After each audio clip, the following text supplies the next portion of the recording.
खेत में किसान को मिला खजाना। एक गांव में रामू नाम का एक गरीब किसान रहता था। रामू के पास थोड़ी सी जमीन थी, लेकिन उससे इतना उत्पादन नहीं हो पाता था कि वह अपने परिवार का पेट भर सके। वह दिन रात कड़ी मेहनत करता था, लेकिन उसे अपने भाग्य पर कोई भरोसा नहीं था। हर बार जब वह अपने खेत में बीज बोता, तो उसकी फसल खराब हो जाती या सूखा पड़ जाता। एक दिन रामू सुबह सुबह अपने खेत में हल चलाने गया। वह अपनी किस्मत को कोसते हुए सोच रहा था कि शायद इस बार भी कुछ नहीं होगा। तभी अचानक उसका हल किसी कठोर वस्तु से टकराया। रामू ने सोचा कि यह कोई पत्थर होगा, लेकिन जब उसने जमीन खोदकर देखा तो उसकी आंखें फटी की फटी रह गईं।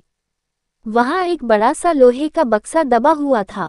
रामू ने सोचा कि शायद ये किसी पुराने समय का खजाना होगा। उसने तुरंत अपने पास के औजारों से बक्से को बाहर निकालने की कोशिश की।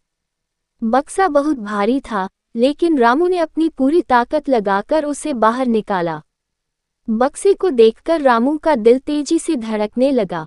उसने जल्दी से बक्से का ताला तोड़ने के लिए हथौड़ा उठाया और जोर से मारा। ताला टूट गया और बक्से का ढक्कन खुला। जैसे ही उसने बक्सा खोला, उसकी आंखें चमक उठीं। बक्से के अंदर सोने चांदी के सिक्के, गहने और बेशकीमती रत्न भरे हुए थे।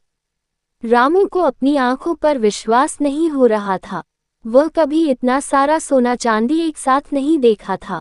उसके मन में खुशी का ठिकाना नहीं रहा। लेकिन फिर उसने सोचा, अगर मैं इस खजाने को गांव वालों को दिखा दूंगा, तो हो सकता है कि कोई इसे मुझसे छीन ले। रामू ने तुरंत बक्से को वापस बंद किया और घर की ओर चल पड़ा।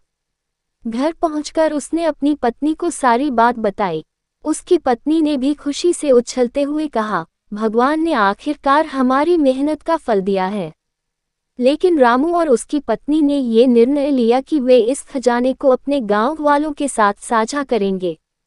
अगले दिन रामू ने गांव के मुखिया को बुलाया और सारे गांव वालों को इकट्ठा किया।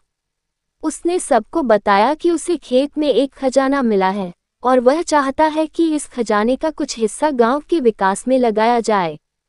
गांव वालों ने रामू की ईमानदारी की सराहना की और मुखिया ने कहा, रामू, तुमने जो किया है वह बहुत ही नेक काम है। भगवान ने तुम्हें इस खजाने का असली अधिकारी बनाया है। हम तुम्हारी इस दरियादिली को कभी नहीं भूलेंगे। खजाने का एक हिस्सा रामू ने गांव के विकास के लिए दिया और बाकी अपने परिवार के लिए रखा। कुछ ही समय में रामू का घर एक सुंदर मकान में बदल गया। उसके पास नई खेती के औजार और मवेशी आ गए। उसकी जमीन से अच्छी फसलें होने लगी और वह अब गांव का सबसे सम्मानित और समृद्ध किसान बन गया। इस प्रकार रामू को खजाना मिला, लेकिन उससे भी बड़ा खजाना उसे गांव वालों का सम्मान और प्यार मिला। वह हमेशा कहता, ईमानदारी और मेहनत का फल कभी बेकार नहीं जाता। भगवान ने मुझे खजाना तो दिया, लेकिन असली खजाना तो मेरे गांव वालों का प्यार और सम्मान है। ईमानदारी, मेहनत और दरियादिली का फल हमेशा अच्छा होता है, और सच्ची खुशी केवल भौतिक संपत्ति से नहीं, बल्कि लोगों के दिलों में स्थान पाने से मिलती है।